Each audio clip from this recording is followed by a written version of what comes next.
afternoon, all of you. Mankal division ACP సూపర్విజన్లో Ram Gopalpet inspector Suresh SI వాళ్ళ బృందము ఒక ఘరానా మోసగాన్ని అరెస్ట్ చేయడం జరిగింది. ఇతను Bharat Sai Chandra, age about 30 years ఉంటాయి. ఈయన ఎంబీఏ చదివాడు, ఫతేనగర్ సనత్నగర్లో ఉన్నాడు. సో ఈయన ఏంటంటే ఈయన మీద పాత నేర చరిత్ర ఉంది. ఇతను బ్యాంక్ లోన్లు ఇప్పిస్తామని చెప్పి ఒక అమాయక ప్రజలను సెలెక్ట్ చేసుకొని బ్యాంక్ లోన్ ఇస్తామనే ఒక ఉద్దేశంతో ఒక పెద్ద ఎత్తున మోసానికి తెరలేపుతాడు. సో ఇదే రకంగా రామ్ గోపాల్పేట్ పొజిషన్లో రాఖీ జైన్ అనే ఒక ఆమెతో ఈ యొక్క అభిజిత్ అనే ఒక అంతంతో బ్యాంక్ మేనేజర్ పరిచయం అయినప్పుడు ఇంట్రడ్యూస్ చేసుకున్నప్పుడు ఇతను 2,80,00,000 రూపాయల లోన్ ఇప్పిస్తా అని చెప్పి, హౌసింగ్ లోన్ ఇప్పిస్తా అని చెప్పి ఆమె దగ్గర నుంచి ఒక 10 lakhs రూపీస్ నెట్ క్యాష్, అదే రకంగా 16 తులాల బంగారాన్ని ప్రాసెస్ ఫీజు కింద వసూలు చేయడం జరిగింది. సో ప్రాసెస్ ఫీజు అంతా ఉండదు, 1%, 2% ఉంటుంది జనరల్గా. సో ఆమె అమాయకత్వాన్ని తీసుకొని ఇంత పెద్ద తీసుకున్న తర్వాత బ్యాంకులోని ఇప్పకుండా తప్పించుకొని తిరుగుతున్నాడు. సో ఇతని మీద ఇంతకుముందు కూడా సుమారు 8 కేసులు, ఒక పెద్ద నేర చరిత్ర ఉంది ఇతని మీద. అదే కొత్తగూడెం 1 టౌన్ పోలీస్ స్టేషన్ ఉన్నది, అక్కడ అరెస్ట్ అవ్వడం జరిగింది. అదే రకంగా మల్కాజ్గిరి పోలీస్ స్టేషన్ లిమిట్స్ మీద కేసులు ఉన్నాయి, భద్రాచలం టౌన్లో ఉన్నాయి, ఎల్బీ నగర్ పోలీస్ స్టేషన్లో ఉన్నాయి.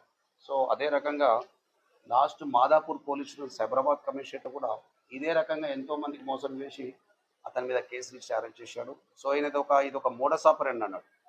లోన్లు ఇప్పిస్తా అని చెప్పటం, ఒక పెద్ద బ్యాంక్ మేనేజర్, ఫైనాన్స్ డీలర్గా పరిచయం చేసుకొని ఈ రకంగా ఇక్కడ మా దగ్గర రామ్ గోపాల్పేట్ కేసులో చాలా రోజులు తప్పించుకొని తిరుగుతున్న ఇతన్ని ఏసీపీ మహంకాళి శ్రీధర్ ఆధ్వర్యంలో సురేష్ కుమార్, ఆయన ఎస్ఐ టీం వీళ్ళందరూ అతన్ని అరెస్ట్ చేసిన గంగాధర్ ఎస్ఐ అరెస్ట్ చేయడం జరిగింది.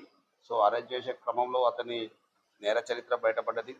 ఇతని దగ్గర నుంచి సుమారు ఒక కార్, ఏదైతే మోసం చేసిన మన నుంచి కారు సీజ్ చేయడం జరిగింది.